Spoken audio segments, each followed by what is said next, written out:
কসাইরা ওনারা যদি 600 বেচে বুঝছেন, আমি বলি আমার 600 টাকায় গোছ দেন আপনি, উনি আমাকে দিব না, বল না গোছ পড়বো 700 টাকা। যখন 600 টাকা বেচছে তখন বলছে 700 টাকা পড়বো গোছ।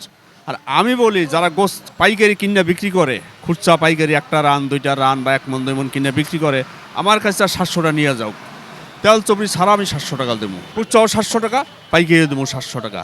আর ওনারা যারা কম দামে গরু বেচে, গরুর গোস্ত বেচে, ওনারা কোনো পাইকারি মাল দেবে না, পাইকারি রেট আলাদা, তার মানে তো মিলাই পারবো না। সাধারণ ক্রেতাদের উদ্দেশ্যে যদি কিছু বলেন। কারণ ক্রেতার কথা যেহেতু বলছেন, আমি আগে মনে করছি যে আপনার কসাইরা খারাপ, এখন থেকে কাস্টমার অনেক বোঝে বুঝছেন, আসলে বোঝে বুঝছেন।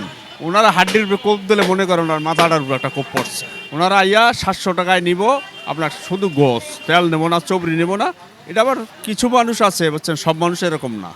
আবার কিছু মানুষ আছে না, আমার হাড্ডির সহ গোস দেন বুঝছেন।